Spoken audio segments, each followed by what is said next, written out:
थाना ओछा क्षेत्र के नगला कंचन का बताया जा रहा है। यहाँ के रहने वाली विनीता देवी पत्नी चरण सिंह आज एसपी दफ्तर पहुंचकर एसपी को शिकायती पत्र देते हुए बताया, उनके गांव के नीरज कुमार जाटव मेरे खेत में पानी भर दिया, जिसके चलते खेत की पूरी फसल बर्बाद हो गई। नीरज से मेरे पति के संबंध में जानकारी ली तो नीरज ने एसपी एक्ट में फंसाने की धमकी दी। इससे आहत होकर मेरे पति ने कीटनाशक दवाई खा ली, जिससे मेरे पति की हालत गंभीर है, जिसको लेकर जिला अस्पताल भर्ती कराया गया। वहां पर उनका उपचार चल रहा है, लेकिन शिकायत थाना ओछा में की, लेकिन ओछा पुलिस के द्वारा कोई कार्रवाई नहीं की गई है। पुलिस कप्तान से अपनी रिपोर्ट दर्ज करवाने की मांग करते हुए क्या कुछ कहते हुए नजर आ रही हैं पीड़ित। मैनपुरी सुषेण कुमार की रिपोर्ट। विनीता देवी। कहाँ रहते हैं? नगला कंचन। अच्छा, एसपी कार्यालय है, क्या शिकायत है? क्या मामला है, किसकी शिकायत करनी है? मेरी शिकायत ये है कि मेरे मतलब धान खड़ा हुआ था पका, उसमें देखो पानी भर दिया है पकाए धान में। और जब मेरे पति काटने गए धान को तो देखो वो आ गए नीरज और बोलने लगे कि देखो, उन्होंने मेरे पति ने कहा कि देखो इसमें पानी देखो भर दिया है, तो वो बोले कि देखो नहीं मैंने नहीं काटा है, कि देखो किसी और ने काटा होगा। तो उन्होंने कहा किसी और का नहीं, देखो भरा है खेत, तुम्हारा ही भरा है। तो वो मतलब कहने लगे कि हरिजन एक्ट लगा देंगे और देखो हम जेल करा देंगे। किस बात को लेकर? पानी को लेकर बर्बाद हुआ? पानी धान को मारपीट हुई? 5 बीघा खेत की फसल। हाँ, 5 बीघा खेत की फसल बर्बाद हो गई हमारी। थाने गए थे आप? हाँ जी, गए थे। क्या उस कार्रवाई हुई?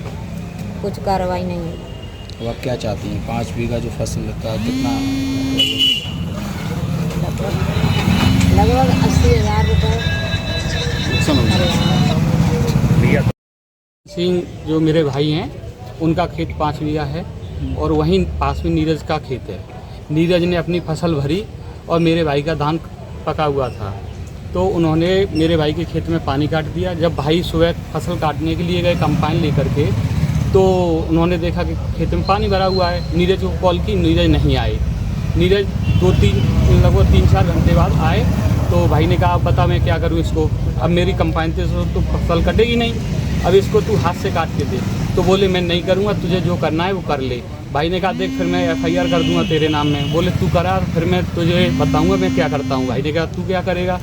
तो बोले भाई ने कहा कि जब तुम बताओ क्या करेगा तू। तो बोले कि मैं तेरे ऊपर हरिजन एक्ट लगाऊंगा और जो मुझे आएगा मैं तेरे ऊपर बलात्कार भी लगवा दूँगा। तो भाई ने FIR लिखाई और वहाँ से थाना ओछा में, वहाँ से हमारे ही गांव में नगला कंचन में चौकी है, वहाँ पे जा कर के ये रिपोर्ट पहुँची। तो 2 लोग गए थे पुलिस वाले देखने, उन्होंने देखा, उन्होंने कहा तेरा नुकसान तो लगभग 1 से 1.5 लाख का हुआ है और चल जो भी होगा उसे बुला करके कराते हैं। तो उसके बाद फिर चौकी पे बुलाया गया, कोई उसमें वो नहीं हुआ। तो उन्होंने जा कर के उल्टा उन्हीं से कह दिया गया कि जब नहीं कर रहे हो तो इसका चालाना कर दो। तो उन्होंने जा कर के कभी वो ऐसे उसमें तो माहौल में रहे नहीं हैं, तो उन्होंने जा कर के स्टाम्प पी ली कि जो कीटनाशक दवा होती है आपके भाई ने खरपतवार की, वो पी ली, जिससे उनकी तबीयत बहुत ज़्यादा बिगड़ गई। परिवार, हम तो मैनपुरी रहते हैं, जो परिवार के लोग हैं उनको लेकर के आए और जिला अस्पताल में भर्ती कराया इमरजेंसी में। अभी वो थोड़ा सा उनका सुधार है, लेकिन प्रेजेंट में वो हॉस्पिटल में है। क्या ये जो उन्होंने कीटनाशक दवा का सेवन किया, ये किस कारण बच रहा है? क्या उनको किस तरीके से किसी ने ये उनको वो ये चाह रहे थे कि हमें न्याय मिले। जब उसको बुलाया तो उसने मना कर दिया कि मैं नहीं दूंगा, कुछ भी मुआवजा नहीं दूंगा। और उनकी पुलिस वालों ने भी, जो वहाँ पे जो भी लोग रहे होंगे, उन्होंने कोई मदद की नहीं की। तो वो उन्होंने कहा ठीक है, तो फिर मैं जा रहा हूँ घर, देख लेना, मैं जा रहा हूँ, अपना धान काट लूँगा, ये कह के चले आए। और आकर के उन्होंने घटना की जानकारी पुलिस को दोबारा दी गई कि उनकी हालत खराब है? हाँ, पुलिस को दोबारा दी गई। जब तक परवानीजन लेकर के आए तो आज वहाँ के चौकी इंचार्ज जो हैं और शायद दलवीर सिंह नाम है, वो अभी आए थे और उनके साथ एक दीवान जी भी थे, पवन कुमार जी, वो आए थे। अभी उनका वो हालचाल पूछ के गए।